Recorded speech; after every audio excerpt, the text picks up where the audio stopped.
To the 3,742nd meeting of the Corporate Governance Committee. I hope you're all well and you read the papers.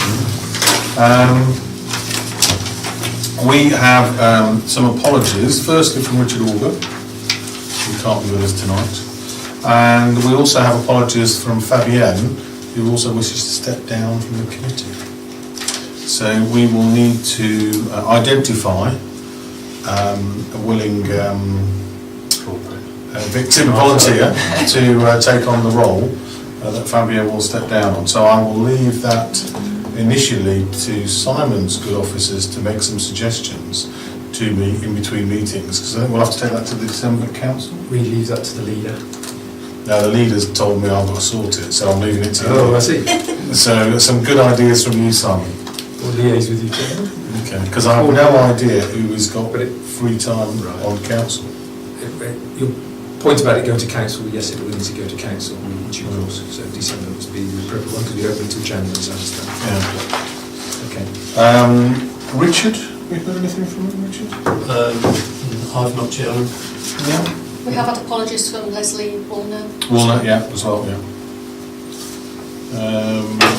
And we understand that our good friends from KPMG are in a car park somewhere. On the M6. Yeah. Yes. So that might mean we can go on very quickly. Can I first of all check though the minutes? Are we happy to sign the minutes as a true and accurate record of the meeting, and that you've already submitted any queries to Tony well in advance of the meeting? To me, none received, Chairman. None received, so we're all happy. Is that the true team? Great. I will sign these on your behalf, committing you to all the sins that that involves.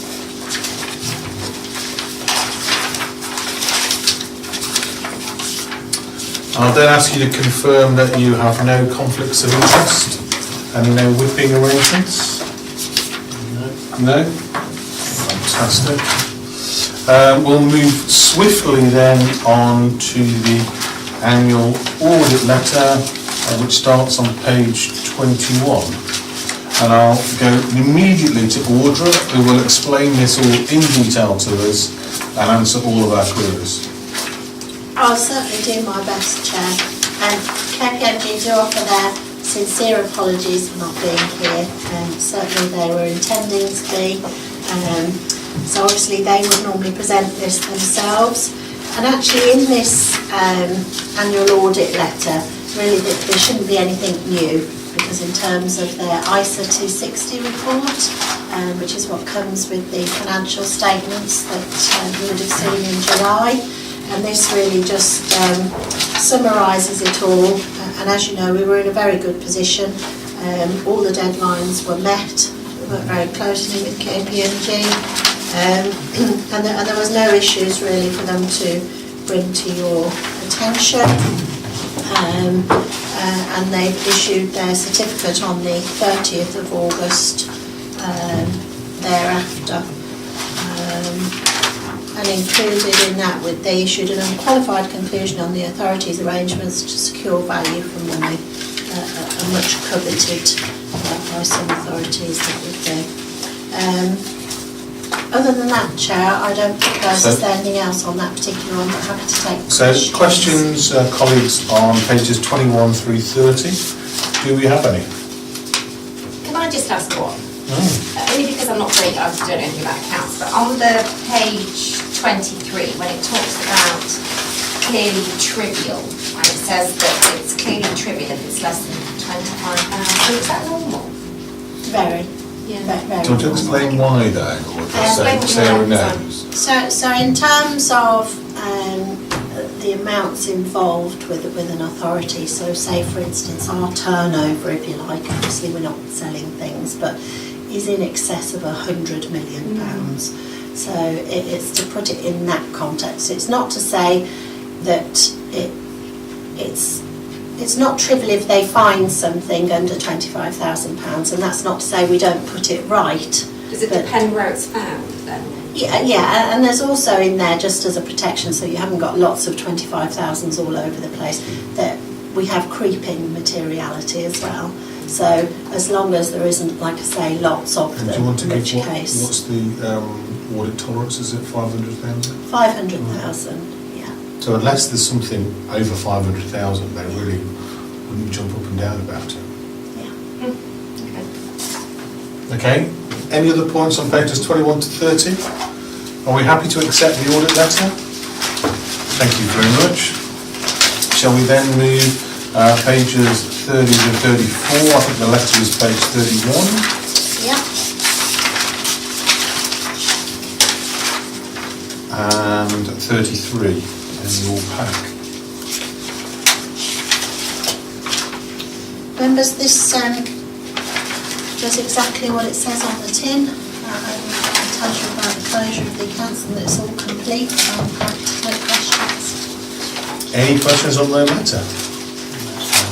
No? You're happy? We have? Do you want to ring them and tell them not to come? I have. Terrific. Shall we move swiftly to Scott and internal audit, where obviously I'm sure you'll have many more questions and queries on the report, which runs to many pages, because Scott likes to spend a lot of time preparing it, as he just told me. So we'll go up to page 51 then. Okay, thank you, Chair. Yeah, this is the first internal audit progress report of the year. I appreciate a lot of the work that we do to complete the 17-18 work creeps into most of April and May, so this is quite an interim and a sort of early stage report on our progress to date against the audit plan. We'll also then cover and raise any particular issues that have arisen in the first part of our work, and then we sort of provide a little bit more detail to that.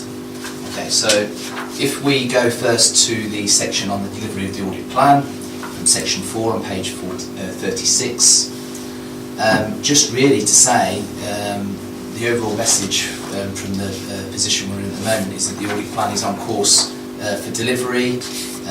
We've got a full complement of staff. We still have the IT audit contract in place, which is moving forward, and we're in place to achieve the plan accordingly.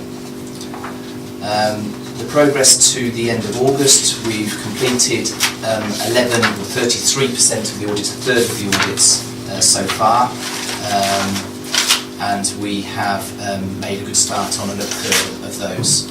So good progress to date.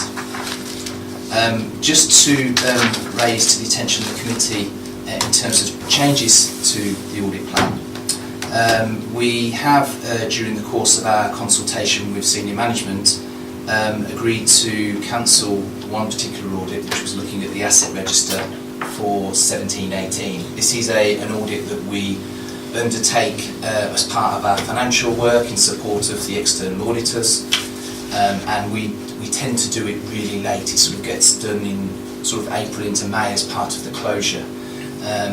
We got to a point this year where in discussion with the Chief Financial Officer and her attempts to sort of make sure that they get their work done for the year end, it fell between two stools, as it were. So we were asked to, in order to avoid duplication of work, we would look to cancel that for this year, and then work more closely with the new external auditors for next year to avoid any duplication of work for future plans. The other change is actually an inclusion of a new audit. One aspect from the completion of the AMI contract and into moving into the Daventry Norse was the bringing back of the in-house of the cemetery, Daventry Cemetery, and market rents.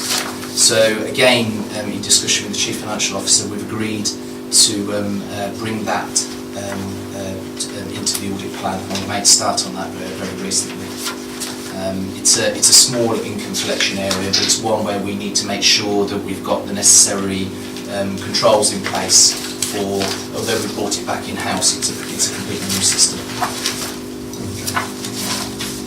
In terms of the work that we've undertaken to date, it's quite a detailed appendix, which is from page 45 onwards. You'll recognise the template of this now. It's broken into two parts. The first bit on pages 45 through to 48 is the detail of the audit plan and the work that we've started, completed to date. Gives you an indication of the audits in terms of the assurance opinions we've given to date.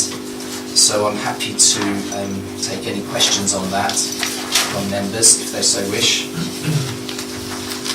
And whilst the second part of that schedule from page 49 onwards is a list of the outstanding action plans pretty much up to middle of September. It's obviously it's a live beast, this particular register, in terms of the interaction that we have with management to ensure that recommendations are implemented. But again, I'm happy to sort of pause at that point if you want, Chair, just to take any questions. Questions, colleagues?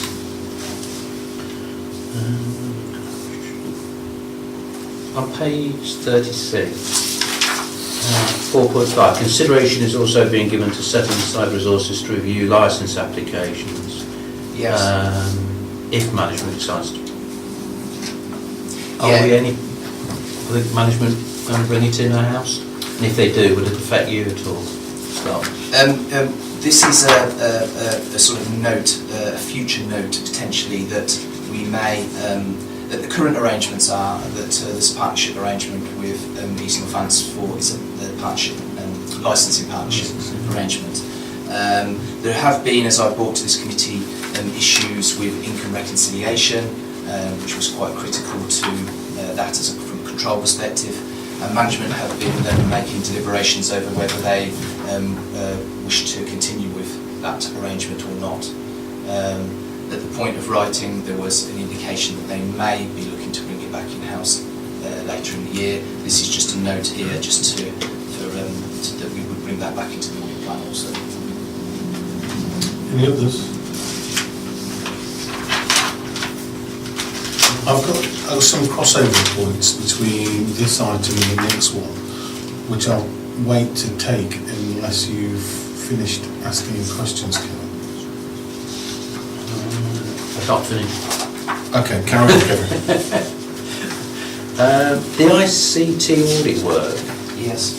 is yet to complete any IT audit. Is there any reason, like end of September, there haven't been any audits? Not particularly. You'll recall last year with our new contract, we did 6 audits in one foul swoop.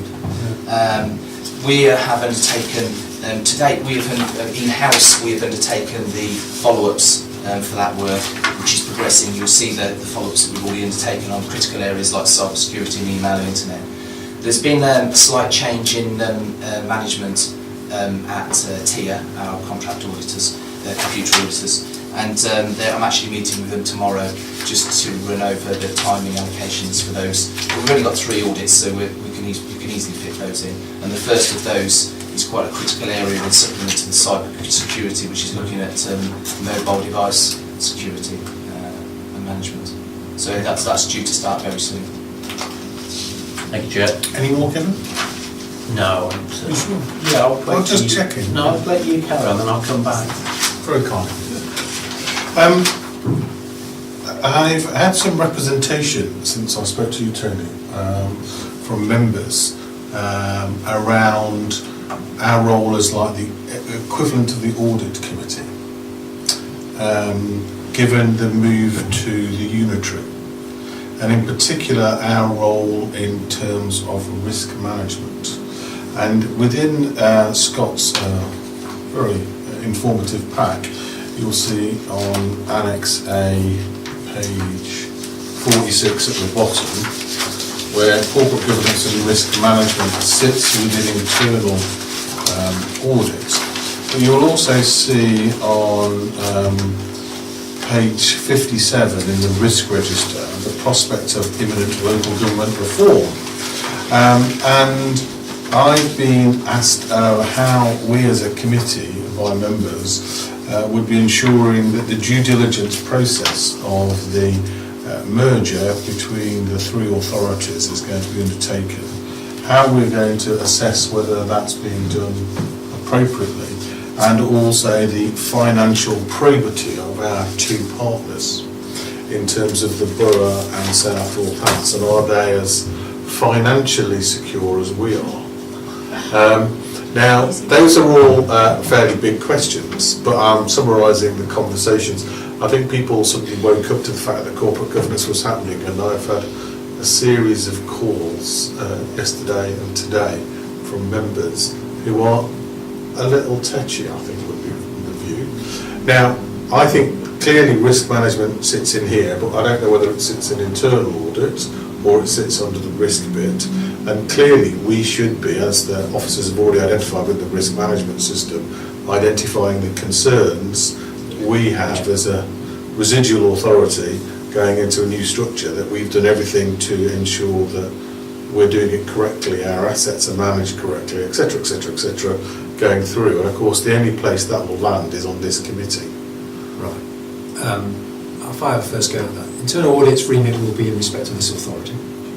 Won't be in respect of the incoming shadow authority, nor will this committee's remit be including that shadow authority. So the shadow authority has to be preparing, and I think there's a term, preparing counsel for the new authority to come in the year after. So the officer support for dealing with that will be established through the shadow authority, and they have what's called, if you take Dorset as the Q, what's called an implementation team of officers who look to make sure the transition is as smooth as it can be. And those issues you mentioned, so there's issues about assets, reserves, whatever, go into that consideration of, right, how stable are we all as a collective, as opposed to perhaps playing one against the other. So, but your role will still be as per district council here. So we've identified the risk and the consequences for us, particularly in terms of capacity as much as anything else to actually do stuff. But you're not there to oversee at this stage what's happening in preparation for the shadow per se.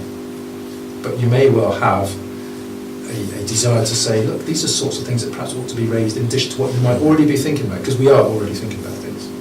So I'm just wondering in my head as to whether there's some benefit in you as a committee, not now, but having something on the back of, say, for example, the risk register, where you want to see what processes are in place to make sure whilst we are still an authority, we're making sure we're in a good place for the residual time as much as we can do before the shadow comes in. So if that's Can't oversee the shadow. if we're going to expand the risk register at that point, as that's the next item, that's why I said that's all this is being overarching. Shall we pause and take that at the next item and then close the internal audit discussion first, as clearly internal audit, or just have a are we doing it okay role rather than the strategic role, and just go back to Scott's report? Okay, Jason. Thank you. If I can have one question about the report. It's on page 40, and this might be quite evident. These are new starters, and that's why the target isn't 100% yet. I just wanted sort of a timescale where you think that for prevention e-learning modules now being completed by 100%. If it's mandatory, of course, compulsory for staff, when do you think that would be completed by? Is it because they're new starters, or although we've got a date going back to October 2017? It's a matter that is I continually, when I have the year of management, raise it with them at different forums. That might be within an internal audit report, it might be at a working group. So we can only push that with management, who then will push that, take that down to service managers as their role to ensure their staff undertake the mandatory training. So in terms of 83% and who the remaining 17, it's a mixture across the board. So that's 45 people based on a head count of 250 odd. 20%. 220, 240, 210. I think There's still 40 plus people. if I can just add to that, the percentage has gone up slightly. It's up to 85, I think, at the last count since this paper was produced. There are a mixture of new starters, but there are also some stragglers who are being chased up to get the e-modules completed. And I particularly am one of those who champions it's compulsory, mandatory. Your point, not a choice, it must be done. So it So- is pushed. Just So you're can sure. we have, because there's an issue about reporting back and stuff, can that be reported back to us that 100% has been completed of all staff that have been here more than 3 months at the next meeting? Because I do accept that new starters may take a little bit of time, but all staff that have been here more than 3 months should have done it, if it's compulsory and mandatory, since October 2017. I completely support Jason's point. Yeah, as we do, in terms of compulsion. But in terms of reporting back, the purpose of the committee is not to have things coming back all the time, to be honest. Yeah, I know it's not, but what... Can we do it through you as chairman? So you Well, I'm not sure. I'm Okay. going to ask my colleagues that matter. Because as an aside, for the rest of the committee, Leslie has asked about the reporting back of performance.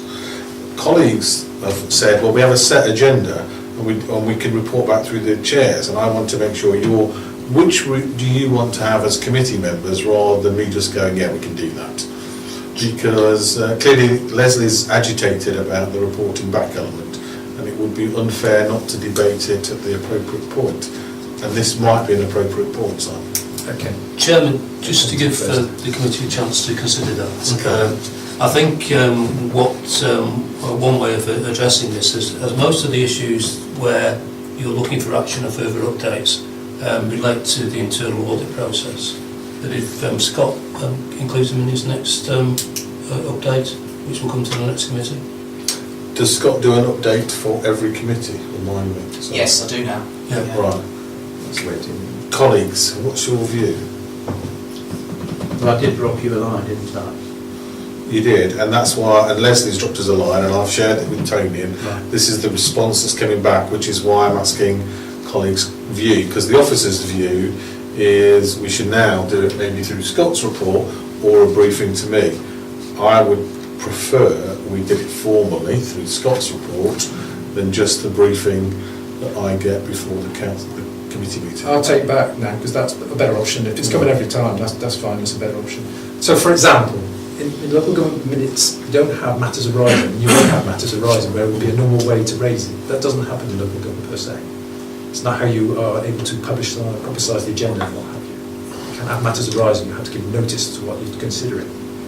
Under an audit report, it's quite easy, you've got the whole thing in there, the whole gambit, so that's the way to deal with it. It's a much better idea. Colleagues, what's your view?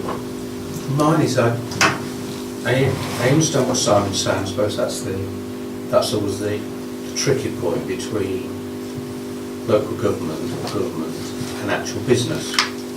Yeah. So where I'm used to having actions and seeing them on the next set of minutes and things like that, so you actually start with them to make sure it has happened.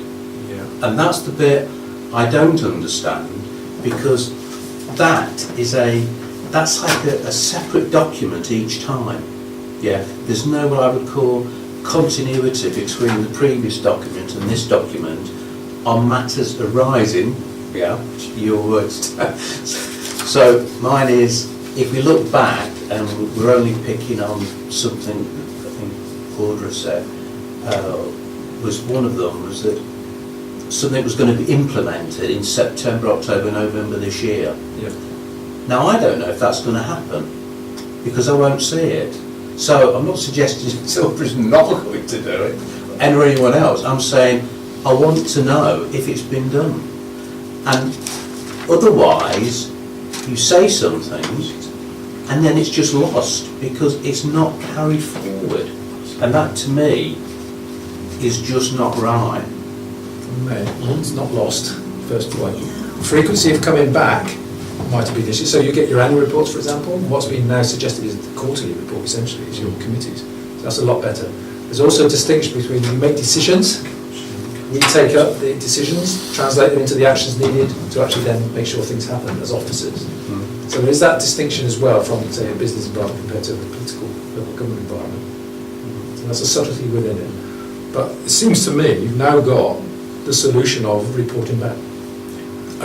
Being offered. Well, I think I would just sort of qualify that Scott is reporting on the internal audit progress. So anything that arises through that will be picked up in the next report. And I think Councillor Parker's sort of point were the actions, which in fact were recommendations that came as part of the annual accounts, they would get picked up in the next annual accounts, but that would be 12 months before you had confirmation that those actions had been completed. So it is reported back. The frequency will vary depending on the nature of the report that drives the action.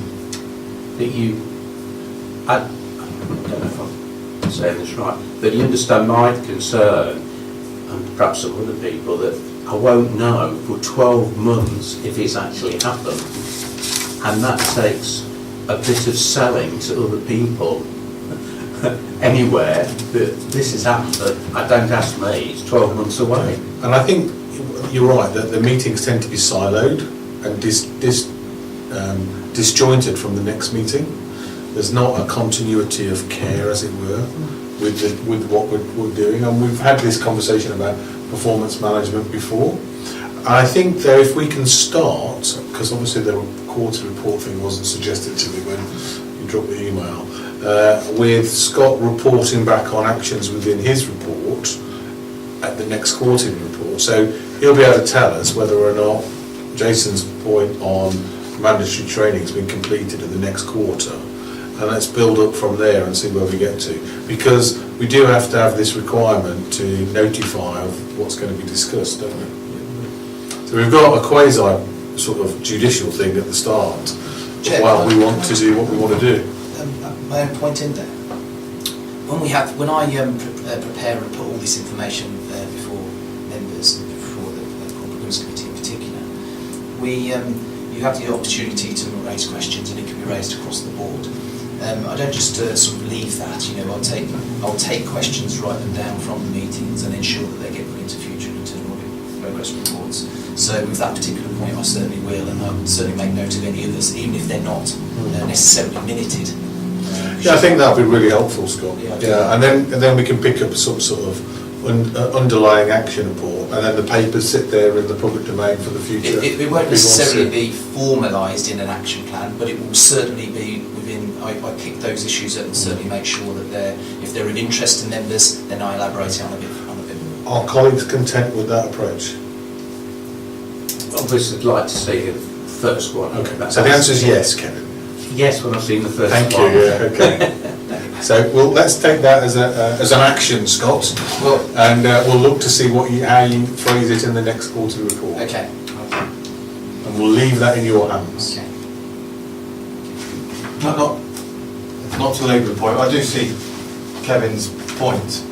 I know that depending on the nature of recommendations and the audit cycle and when things come round, but equally they're not just distinct meetings, there is liaison. There's not many committee members for us to feed into, actually communication through email and updates and progress. I mean, that's surely possible, isn't it, in between meetings? On specific points, we contact you and you let us know progress on a particular point. Chair, one of the mechanisms we have in place already is that all audit reports go to the chair and vice chair. They have an opportunity to raise questions, but I'm happy to And take. if I remember, I'll do circulate the form to you guys.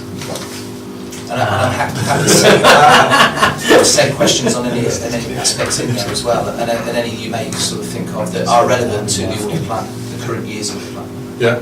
Thank you. I will endeavour, Jason, to circulate the report.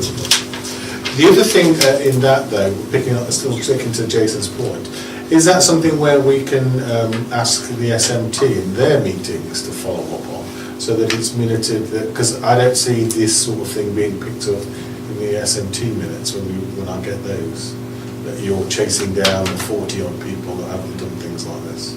Okay, well, we're getting into territory here, aren't we? So what's the politician's role versus the officer's roles? Yeah, no. But this is because we're governance. We're governance. That's your governance is to see, is the process right? Is the system working? Yeah. And I don't think the process is right, and I don't think the system's working. On what evidence, Chairman? On the evidence that we don't know the answers. However, let us think about a way of dealing with the issue, that fits within parameters how we are supposed to operate as a council. Let's think on that, how we can achieve that. Because there are times when we do actually record the minutes. Yeah, you're doing some things, but on these top training modules as well. Yeah, but I don't recall seeing them recently. No, but so for example, you'll see a role for me, for example, on several occasions to promote certain things. And we have liaisons managers. and the subject of training on key things, like GDPR, for example, is in this report as well, making sure progress has been made on that. Yeah, we all pick it up. But it's how you do it. S&T isn't necessarily the only thing. Yeah. So if we can think of a way of trying to assist you to understand that things are being done, so you can be satisfied from a corporate governance perspective. And I'm sure you'll update us at the We'll next work meeting. out how to do that. Okay. Just, How long is the learning module for fraud? How long does it take to do? Yeah. 15 to 20 minutes max. That's my point, you see. I mean, if I use, Took me longer, Chairman. if I use an analogy of health, there are some seminal things we have to do before we walk onto a unit or ward area. Infection control, manual handling. I just think that would be seminal to do with an induction with 15, 20 minutes. Do you not? Really? I know they're busy settling in as a new starter, meeting people, looking at the organisation structure, but That- 20 minutes. If I may, difficult. Chair, we have several mandatory training ones, so it's not just, a case of finding a sort of quick 50. I hear what members are saying. if I put my work hat on, if you work for me, in 2 weeks of joining, you have to do all of your mandatory training. It's got to be done within 2 weeks. Otherwise, you don't pass the next point, and that means you don't stay with us. We are very strict on it. There is induction within the teams which cover a lot of those angles, health and safety being an obvious one. And there are so many training modules, for example, which take more than 15, 20 minutes, I can assure you, you can have 2 hours worth. So the difference is around anyway, but please be assured in terms of trying to make people develop as well as being equipped. This authority's always been pretty good, that's why we've got the accreditations we've got. So I'll go back to putting my chair of hat on, and go, colleagues now comfortable with how you're going to find out whether it's been achieved or not. Yes, Chair. Yeah. Thank Just you. one thing on what Simon said and things like that, just to put that in reverse of the members' development, which I sit on. It's very hard, even for members, to do e-learning. It's dismal, the response. So on the council, next today's at 5:30, there's going to be certain, I forget 2 people, I forgot the names, so because they're names. But it'll be interesting to see members turning up to work out how to go on to the e-learning so they can do those things as well. Because at the moment, it's woeful. So it's not one-way traffic. I would agree. It's not one-way traffic. But I don't think that's what we're discussing. No, but I'm just trying to make a valid point. Simon, Jason, did you have a point on this? Yes, I take that point, but I also take the point there isn't a £100,000 fraud budget attached to this that may be undermined with people not receiving training in terms of variance for the sake of a 20-minute. Anyway, it's going to report. Okay, Thank you. your report. Yeah. Any other points on this report? Scott, back to you. Thank you. There's a couple of areas I just want to highlight, I'm keen to do. One of those is on page 38, which is the table of assurance, level of assurance at the top there, and also the agreed recommendations. Just to point out that although we're relatively early in the year, things are looking good from a full, substantial to limited minimum ratio of the audits that are completed. There were only 11 audits, but certainly it's in the right direction of a ratio of 91 to 9. And then also you'll see the direction of travel has got better from the end of 2017-18 for the agreed recommendations, the 2 ones there. The first one is around just high priority, and then the second one is all. And you'll see, although the caveat to that, as I mentioned in the report, is that 1 or 2 recommendations not implemented can significantly affect those figures from quarter to quarter. But nonetheless, they're pleasing to see at this point in time. And for Sarah, those 3 rows of the table at the bottom are the committee's performance management report on what happens. So there's no good Scott just doing a report and making recommendations, but then ignored or not followed through, which is why we have the scoring system. And the limited report is in which area? It's on, that's the one that's on the appendix. It's shown as the telecoms, telecommunications. It's an audit. It's a probity audit that we undertook on telecommunications. Raised 11 recommendations on that. They are. I thought you would particularly upon that one, so I have to pull the report just to give you a summary of some of the issues. This report actually went to SMT, and although it went to SMT, it was really about gaining guidance from SMT and putting a clear message down to staff.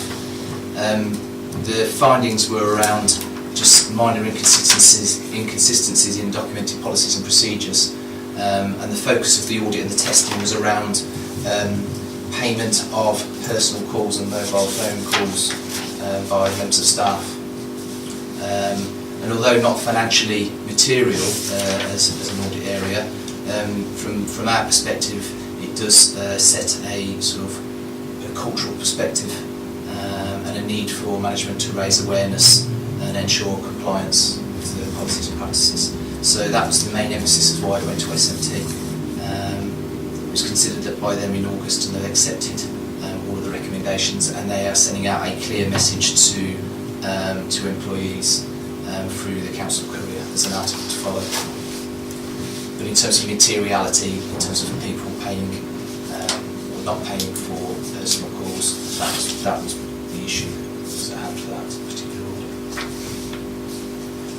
Please don't think the scale is large. It is not, it is tiny. Hence its context, in terms of its context, it wasn't specifically raised in this report, in my summary report. Do you have any questions for Scott? And lastly, I just wanted to touch on that we haven't had any minimal assurance audits to date, but we've obviously had one in here that I've, on page 40, oh no, sorry, not page 40, page 39, which is the audit that we undertook on the General Data Protection Regulation. This, as you may recall, was one that the undertaking of was originally towards the end of 17-18 and was pushed into this financial year. But one thing that's come out of this report, which again went to the senior management team, was a rating of substantial assurance. I think the key to the successful implementation of GDPR was it's the early start here in the authority. It was project-led, it had senior management support, and it had also the determination and professionalism of the Council's information officer to drive that project. In terms of completion, that project is complete, but it's like internal audit, nothing stands still. One of the issues that we did raise was the Achilles heel of this organisation and others, which was around records management. There were two specific recommendations on that, which were around old personal data held within council IT systems, and also some that is held in reports in shared drives in departments. And senior management team took that seriously and have then looked to raise that matter with service managers, and where necessary, where there's significant issues, include that on their own information risk logs. And then, as we've discussed earlier, the final recommendation was around completion of the GDPR and data protection e-learning modules. I haven't got a figure in there, but You will do for the next one. Well, actually, I've got a figure here. Just at the end of June, and I know it's a few months ago, 18% had not completed it. Hence our audit, our recommendation at that time. Roughly the same as it will. Yeah, but I'm not sure what the current figure is. I was going to raise under complaints later on the agenda, but I'll do it now. How do we log subject access requests and whether we've complied in due time? Or where we're going to report that? And how do we know as a corporate governance committee if you've had any breaches and reports to the ICO? If I could take that, Chairman, it's part of the annual report on information management that this committee receives. So it's going to be done in there, is it? Yes, Okay, it is done in there. Okay. Any questions for Scott? Are you happy to take his recommendations? All agree? Thank you, Scott. Comprehensive as ever. So we move then to page 53.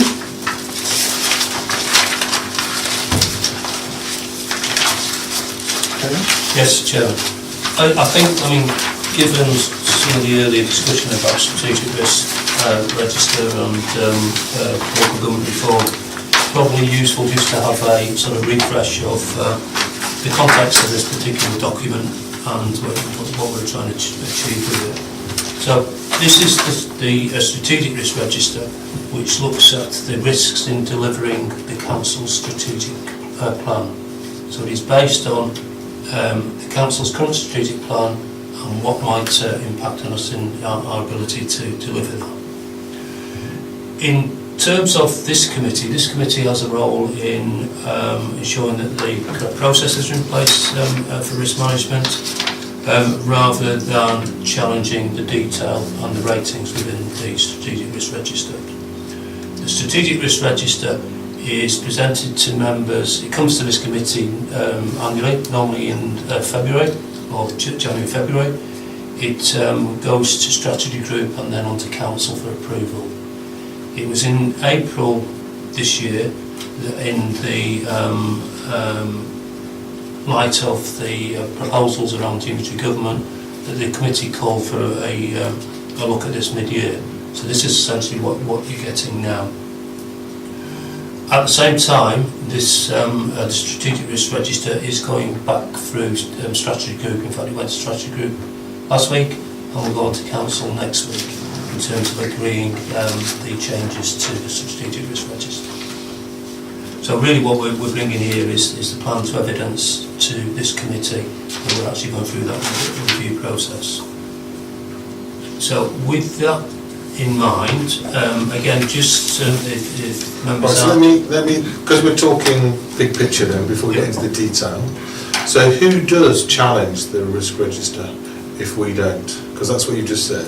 We don't challenge it. So who does? It goes to portfolio holders as a group, and then goes through to strategy group. So both groups have the opportunity to challenge the plan. And when do they challenge it then? Having an opportunity in doing it, I see as two very different things. Are portfolio holders challenging this plan? On occasion, yes. I mean, it starts through officers. Officers work through a risk management working group. Then go on to management team before it then goes on to... Going back to the conversation we had earlier, based on some of the people who've spoken to me, they don't recognise it as their role to be challenging this, and some of them are portfolio holders. So I don't think that message is there if that is the case, and hence the level of concern from members around this due diligence of the whole process and how we get into it. Stuff you were talking about earlier. So I think there is a lack of clarity and understanding about individuals' roles then. Because I wouldn't have been asked the questions I've been asked if that was clear to them. Okay, I mean, what I can say is it is presented to members, to portfolio holders, and portfolio holders get a regular update on risk management matters at their meetings. I hear what you say, and I guess that's something that we can capture in the next training session for members to remind members of their roles in the risk management process. So one of the things I was going to add to that is some of the stuff that we put forward to members, we capture in the register, yeah? But some of these are about reflecting topics that are already ongoing. And as you know, risk management is day in, day out. Yeah? So some of these things might become, I'm not going to say there's complacency, but they might become familiar to an extent. So, take the local government reform. Oh, tell me about that, I'm not sure if that's like that. We're talking about that all the time at the moment.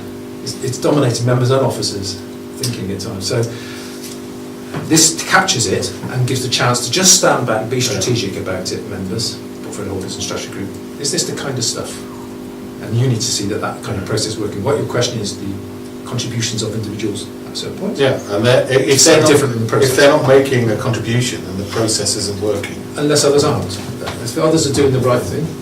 Are they? That's the question we now ask. You may want to ask your... I may well have to go back and ask my leader. Because clearly the commentary that I've had would suggest that they're not. So therefore the process isn't working as we would like it to. The other thing I pray in favour of May, Chairman, is you also have as Tony mentioned, training opportunities provided. But secondly, you had external accreditation of what we're doing in terms of process as well. The process of challenge is different from the process of risk management. Yeah, the process of risk management, I get you doing, it's not a problem. What I'm talking about is the challenge of that and the assumptions and the outputs that are made.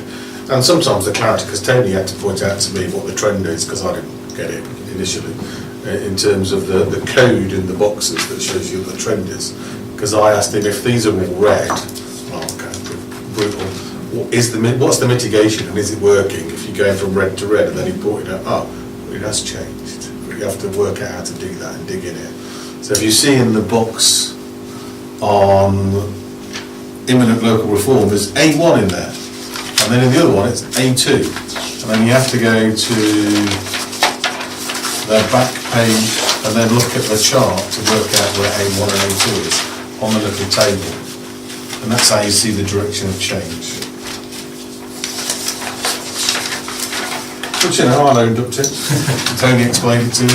Well, Mr Chairman, you just stole my thunder. I was just about to explain that. I try my best, Tony, you know that. I would like to, sorry, can I? Yeah, carry on. Yeah. In terms of what you've got in front of you, this is a document that's in progress through review. It was a track change version, and unfortunately it's not picked out the track changes in this particular copy, and hence if you turn to page 59 on risk 7, where you will see a big amber box and the letters RED, it should actually be red, but it's been lost in the picking up of the track changes, but that will be in the final document. So what we've done in the review is we've considered the existing strategic risks, which are numbered 1 to 10 in the register, and we've gone through.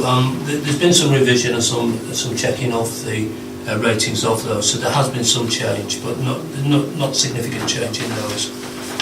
What has been added and is unnumbered at the moment and follows risk number 2.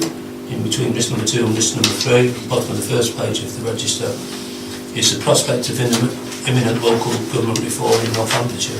And I think that was really the concern this committee was voicing back in April, and that's been picked up again through the review process, through officers, onto the management team, and on through the portfolio holders. We recognise that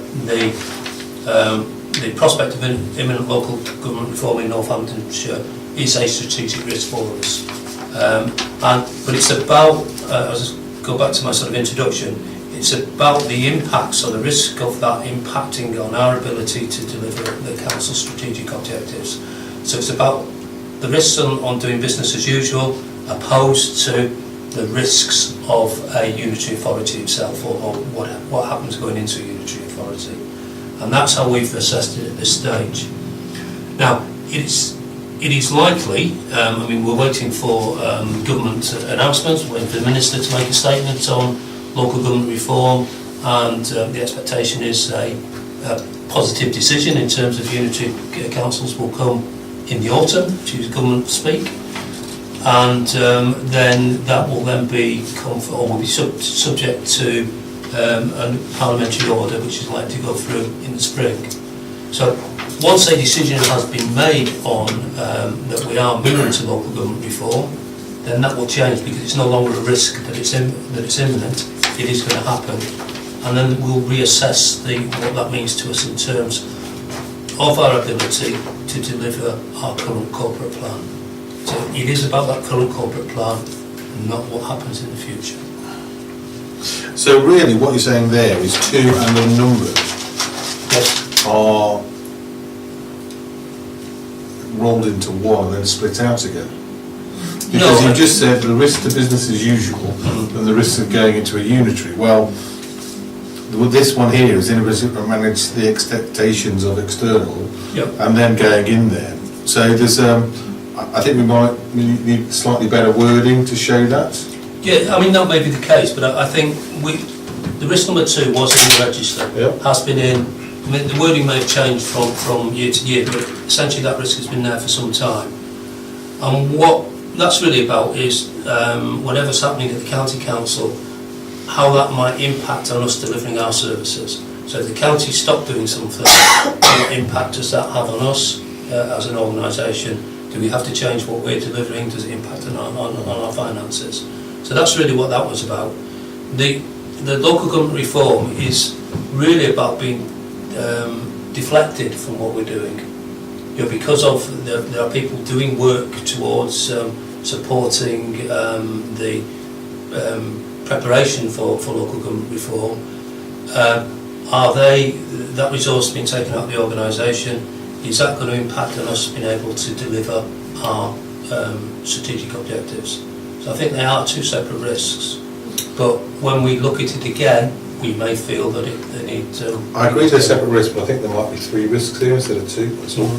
Because I think there's what happens if the NCC fail at the moment, Yep. and then we have to pick up stuff in the short term. Mm-hmm. There's what happens to BAU, Yep. like what's happening, and then it's the risk of what is happening, as it were. Anyway, enough of me, colleagues. What's the question? Have you got any questions for Tony? Because we'll just bandy around things around this for ages, as Tony knows, because we talk about it on the phone. What, the strategic risk? Yeah. Yeah, I mean, I get it will go through, he says confidently. So in 2020, May, Daventry district doesn't exist, nor does other districts, right? The way I look at it. So this can only be related to Daventry district in the next 18 months. Because the entity is not there on May, whatever the date is.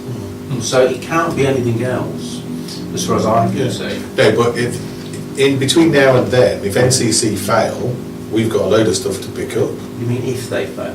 Well, they could catastrophically fail. They've only badly failed at the moment. Like, bad they could job. stop working. And then there's the impact on this authority of preparing for the unitary and then stopping doing what we're supposed to do. And then there's the impact of the unitary coming forward. There are 3 risks here for me. I'm not so sure there are. In amongst all of that, I actually think we're on the same page. And that's more the issue for me. Whether you call it 2, 3, doesn't really matter. The issues are all recognised. What you've said is not dissimilar to what we understand. So I don't think there's anything to unduly worry about. It might be, because as we said, it's a matter about refining as we go on, because there will be some announcements we expect soon. It might be we pull out. Tony's already suggested that might be a pull out. But importantly, I don't think we're missing something that's important to be on the strategic risk register. You can see that, you would have expected this one to come through, but you can see that, oh, something has popped up. Is it important to include? Yes, we have, and we've identified this, that and the other. Is it right to keep on top of it? Yes, it is. That's the process side of it. If you hadn't appeared, you might have asked questions. Which we did. That's why it's on. So, but we're still in this wait and see mode, because we haven't actually got a decision yet. So it's a prospect. Any other questions? Can I just Sarah? ask, in number 2, when it says delayed service change in consequences, and then it says in brackets, possible penalties, what's that? I'm looking for close, if anybody can help me sometime since we've looked at that particular element.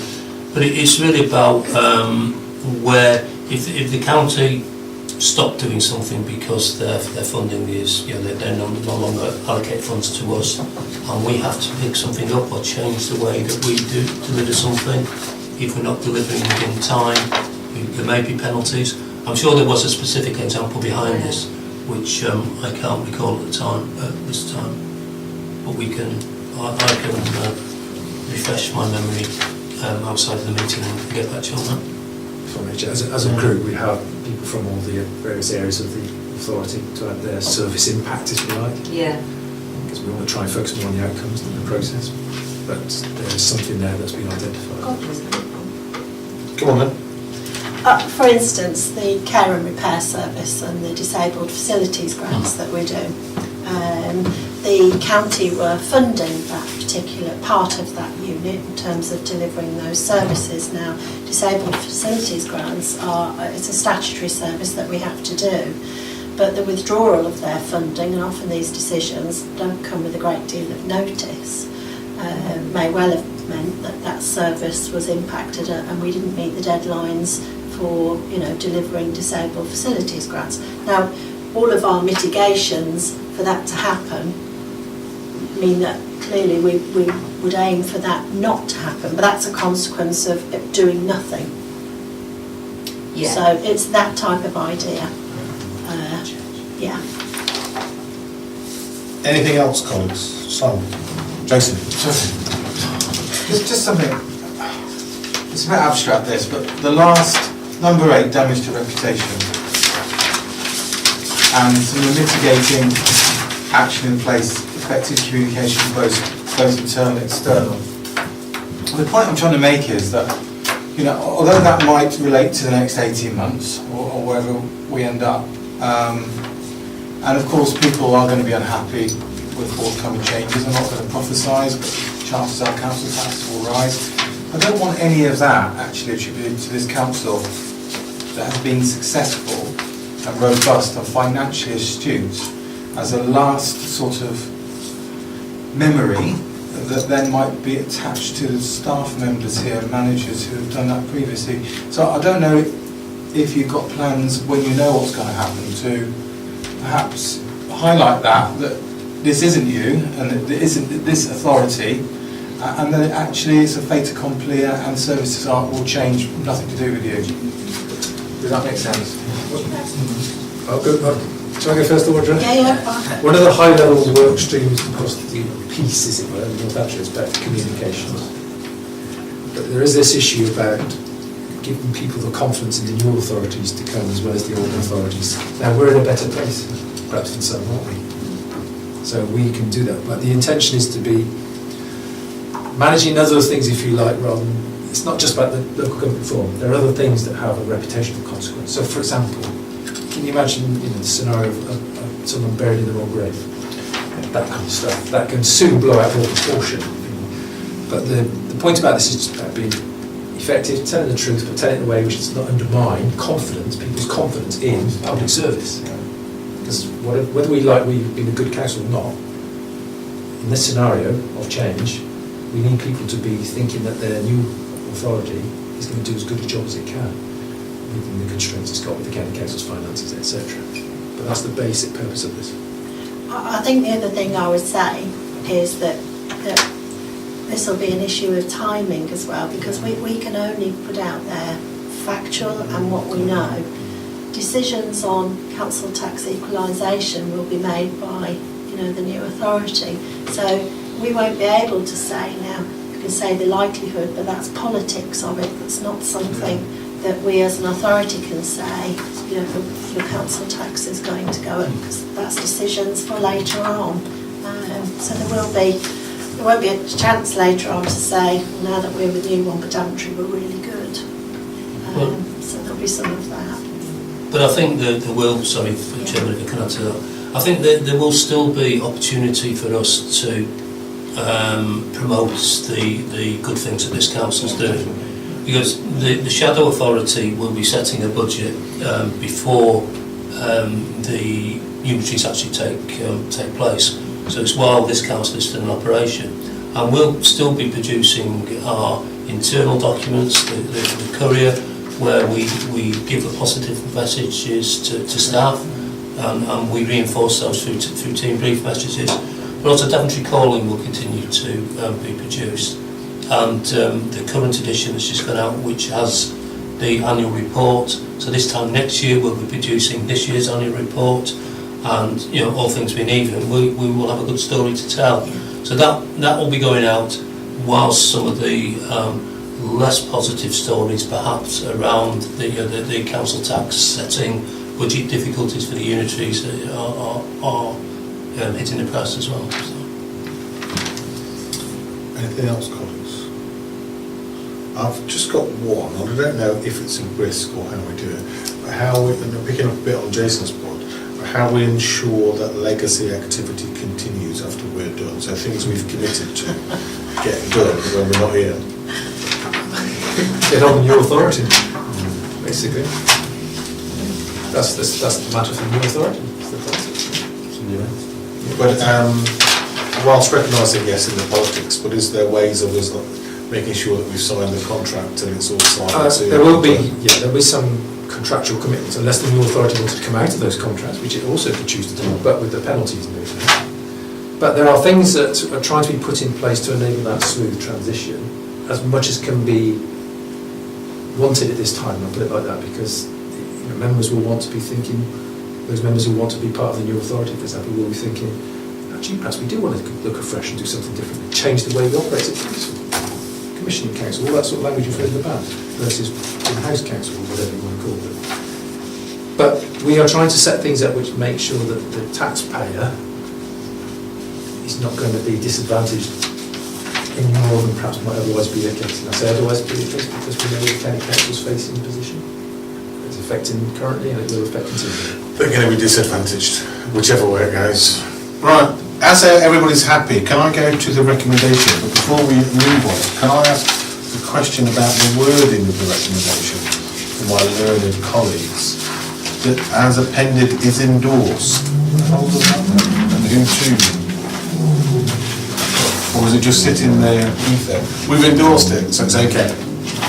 It gives comfort to the council when it's reported through to council via the strategy group, for example, this register report is going through as a recommendation. So are we endorsing it to council, to strategy group, or just saying we think it's a good egg?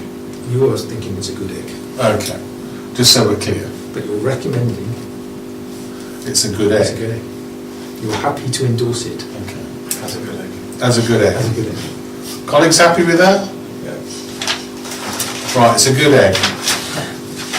Just checking. Because I don't read these things. Moving swiftly then to page 63, which is the complaints procedure.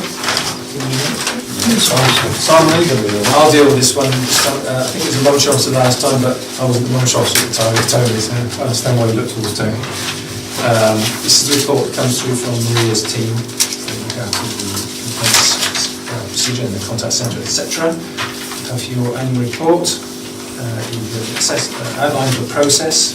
You'll be aware that how things have changed because the environmental services contracts changed. And we now have a uniform two-stage approach compared to what we had in the year that's been reported here, a three-stage approach for environmental services complaints. So that was distinct in that year. We'll see that again.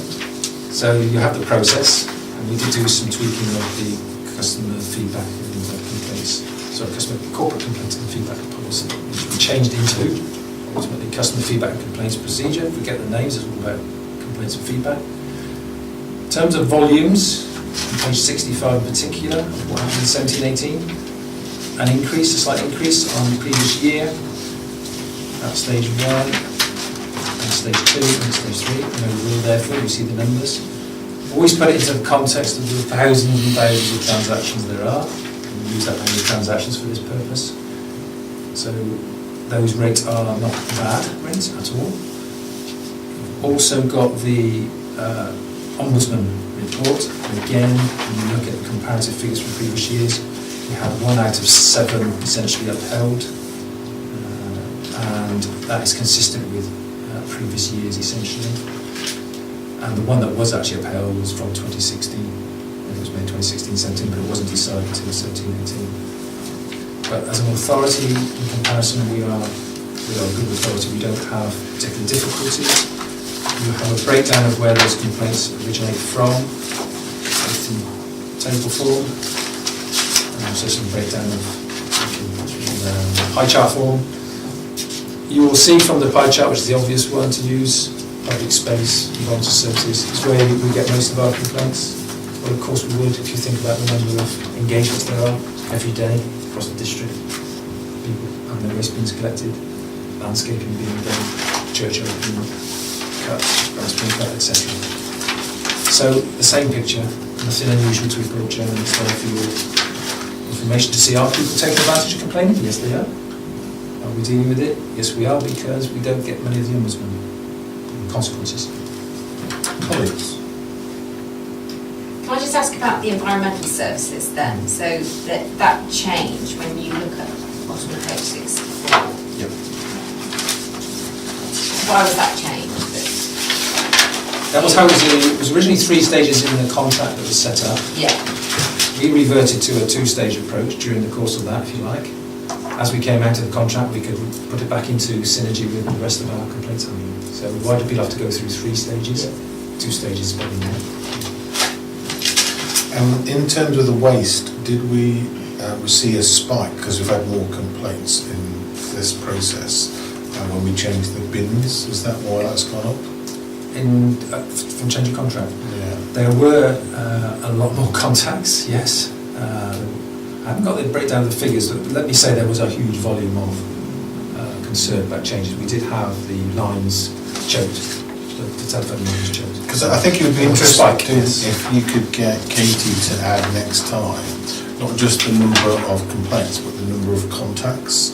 Because if this was 100,000 contacts and we had 53 that got to stage 3, then actually, you know, within the tolerable limits of what goes off, it's much clearer.